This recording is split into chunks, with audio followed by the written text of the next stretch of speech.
Hey there friends, Nibs again, out here in the garage tonight doing a little bit of goofing around, and I wanted to do my next installment for Trigger Pull Thursday, and having a lot of fun with this series. Thanks Ron Wayne for putting this together. Check out his channel, I'll put a link for that down below. A lot of other guys, Gun Wild 1, Jeff's really doing a good job with that, and a bunch of others. I'm not going to go through the list, but I've picked up on most of them. I actually added quite a few subscriptions to my list because of this challenge, and I'm going to keep on going with it and having a lot of fun. So last week we did a centerfire powder burner pistol. This week we're going to do, I thought I would do another air gun, and one of the ones that I really enjoy shooting a lot, and I haven't talked about it a lot recently, but I still do shoot it a lot, is the Beeman P17. And this one is just absolutely a ton of fun to play with and shoot out here in the garage. Super accurate. One of the most budget-friendly guns you can find, and especially for how accurate it is, it's probably one of the best values you're ever going to find in an air gun. I do have some other ones out here. I brought out, oop, can't see them.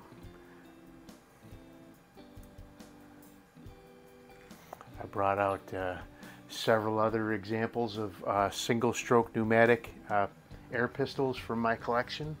And so the Beeman P17 was originally, so you have an Virau HW40, which Beeman also licensed and got named as their P3. So an HW40 and a P3. P3 is just was made in Germany as well, but under the Beeman name. Now they have around 2004, Marksman bought the Beeman company, and they wanted a copy of the P3 that was a lot cheaper, because those are several $100s, and so they got the Chinese to make them a Marksman 2014 or 2004, which is pretty much a identical copy to the P3 and the Virau HW40.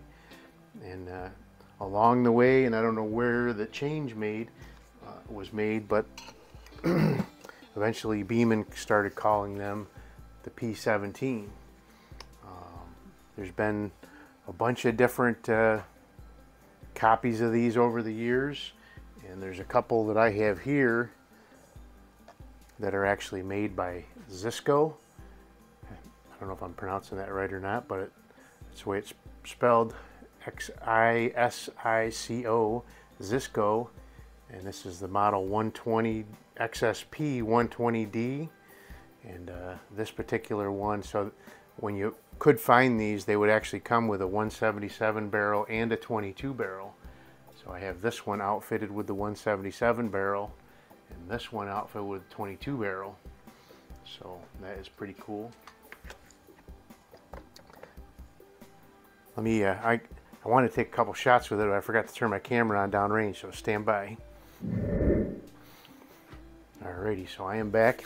Got a couple other real cool ones from the collection. This one is actually still available from Air Venturi as their V10, but this is the Gamo Compact. This is a really cool gun, really nice. I love those grips on it. So that's a really cool gun. Another one, one of the very few in this whole conglomeration here that is actually made in the USA, is this Daisy model 717. So now this one, you gotta cock it first, drop your pellet into the loading port, and now you can charge it and fire it. Pretty cool little gun. Those haven't been made for quite a while. One of the other ones that I absolutely love that I have out here is one from, this one, best I can tell, is from probably early to mid 90s. This is a Webley Nemesis. They also currently make a Webley Nemesis, but it's a CO2 powered gun, and in my opinion, I do have one. It's a pretty cool little air pistol, but it is nowhere near the gun that this single stroke pneumatic Nemesis is. So really quite cool, and a really nice trigger. So we'll maybe do a pull on that one down the road. And then you couldn't talk about single stroke pneumatics without bringing out the Baikal IZH 46M, which is another one that's still available through Air Venturi as an AV46, I believe. So I think that's all of them out here. So I did do a little bit of work on this trigger, and you'll see that when we do the trigger pull on it. But it is a fantastic trigger. I've had a red dot on this a couple different times, and with a red dot I can just shoot one pellet right after the other into the same hole out here in the garage. So, but it is just a fabulous trigger. So now one of the features of these type of guns is you can actually cock these without charging them with air, and the trigger should be the same, and we're going to test that. So you pull it up. Actually, I think it already happened. So you pull it up just until you hear a click, and now nope, I guess I didn't. Right there, you hear that click. Now our trigger was set, but we didn't charge any air. Do that again. So we haven't pulled it out enough to let air charge into the cylinder. But in the past I've tested that, and it does not affect whether there's no difference between when it's charged with air and just the half cock, I guess I'll call it, dry fire position. They call it the dry fire position in the manual for this. But let's go ahead and get out our trusty Lyman trigger gauge, and first we'll set it, and we'll do a couple with the half cocks. There's the click. It's got a self-setting safety, so we always got to reset the safety. But here we go. This is and we are reading 3.1 ounces. Let's do 3 pulls with each. There's the click.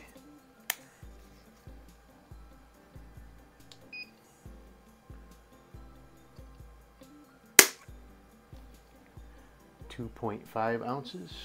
I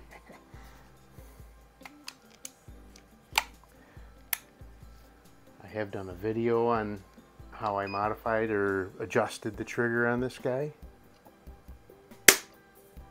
And 3.4 ounces, which gives us an average of 3 ounces even. So now let's do, and so this is a single stroke pneumatic. There's no spring or anything that's going to break, or piston that's going to break if you dry fire it charged with air.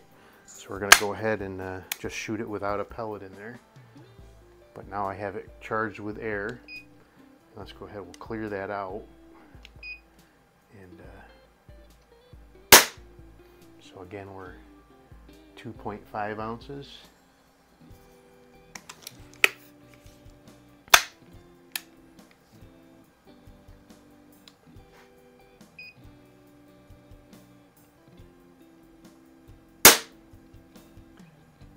.3 ounces. And I've adjusted the triggers on these and the Ziscos and the Beeman P3 all to around the same. I think this one is the lightest out of all of those, but all of them are like less than 6 ounces. So that was 3 ounces and an average of 2.9. So less than about a tenth of a ounce difference between cocked and uncocked. So you can see that there really is no difference. So let's go ahead and take a couple more shots with it, and then we'll get out of here.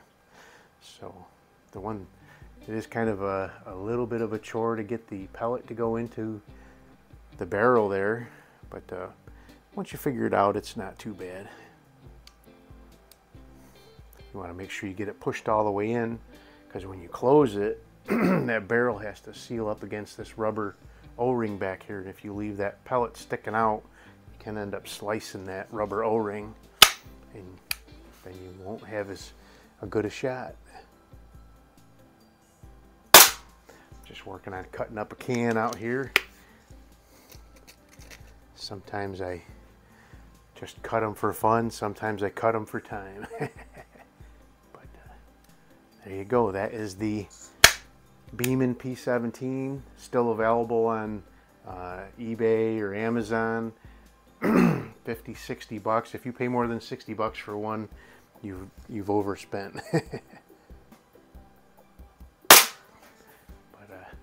There you go. That is quite a phenomenal trigger, and with the right sights, this is just can compete with some of the best guns out there. I would really say, especially with a trigger that's tuned up like this one. So anyway, there you go. Hope you guys liked the video. Check out Ron Wayne's channel down below. Till next time, have a great day.